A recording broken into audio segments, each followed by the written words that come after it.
In this video, I'm going to show you how I dehydrate jalapenos, how I store them in a couple of different ways, and also I'll show you some really cool ways that you can use them in the kitchen too. Cheers.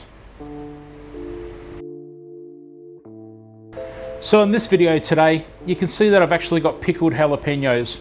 Now, this video is actually going to apply to fresh ones as well. So the only difference here is that these ones I've actually drained to get rid of all the liquid from the jar, and I'll let them sit for a minute just to get rid of the excess moisture. But with fresh ones, all you would do is give the fresh jalapenos a nice wash, slice them into the thickness that you desire, and then you'd start traying them up and laying them out on the tray like I have here. Now, when you're traying them up, you don't want to stack them on top of each other. You want them side by side on the tray, and I'm not really that fussed about them touching because they are going to shrink and they'll separate from each other eventually. So just make sure you get them spread out on the trays nice and even, and away you go, and you're ready to go into the dehydrator.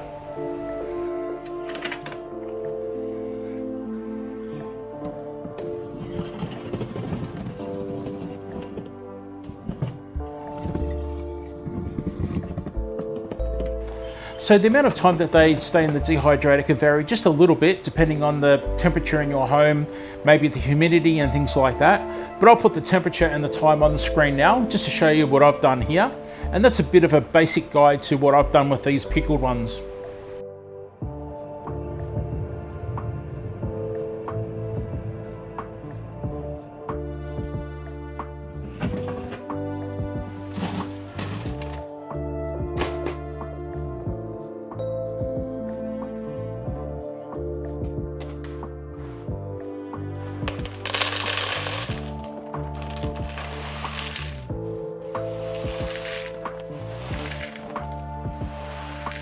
First, we'll go on to how I put them into a vac sealed bag, and I'll go through the whole process of vac sealing in a bag. Now, what I like to do is actually get the bag and double seal the bag on the bottom and the top. And I just like to have a double seal just to make sure that if the seal was compromised, there's another seal again, just as backup.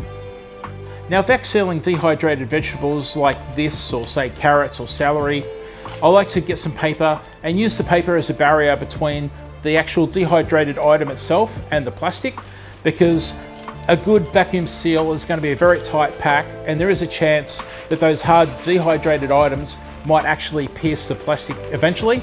So that paper just helps keep a bit of a barrier. Now, you can use a paper lunch bag, but I'm just using baking paper from the drawer here. When working with oxygen absorbers, I like to use them as quick as I can and not have them exposed to the air more than I have to. So what I'll do is I'll open up the jar, get one out, throw it onto the bag or whatever I'm using at the time, get that lid straight on and vacuum seal that lid immediately. And that way those oxygen absorbers are all in that jar and they're nice and airtight as quick as I can. About the only thing that I can think of that's different with other vegetables is you may have to look at the temperature and the dehydrating time depending on the hardness or the softness of the vegetable that you're dehydrating, or fruit for that matter.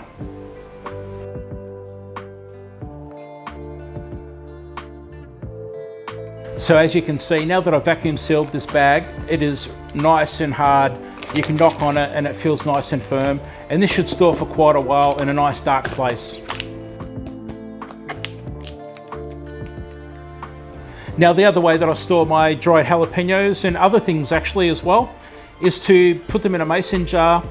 I've got an oxygen absorber in there. I've vacuum sealed this lid, so as you can see, it's airtight. This will be stored in a nice dark, cool place, and they will store for quite a long time. And this will pretty much get put away and almost not forgotten about, but as long as I've got a nice supply of jalapenos out here in my pantry, this is always in there as backup and I can't go wrong. Now, one of my favorite uses for my dehydrated jalapenos is to grind them up into a powder.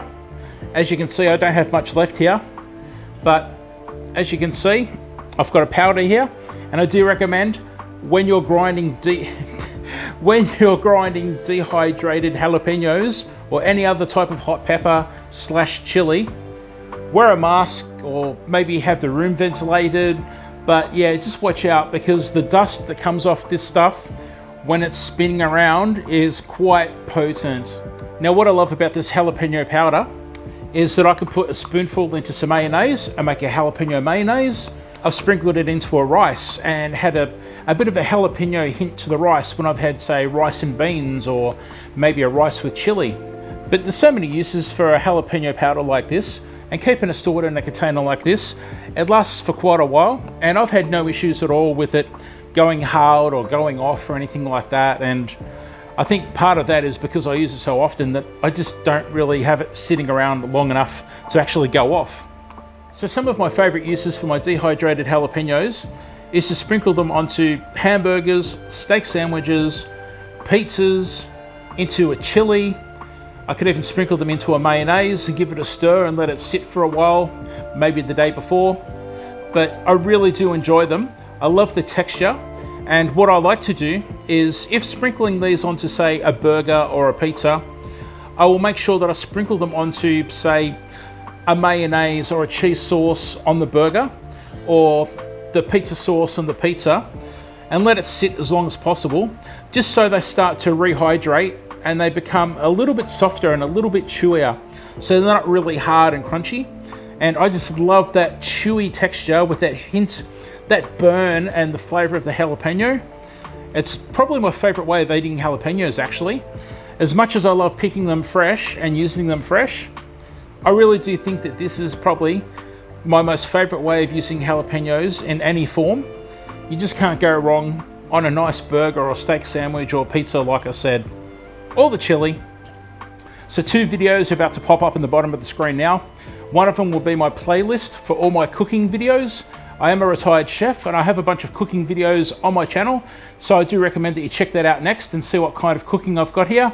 Also, there'll be another video that you can check out as well. Thanks very much, and I will see you next time. Bye.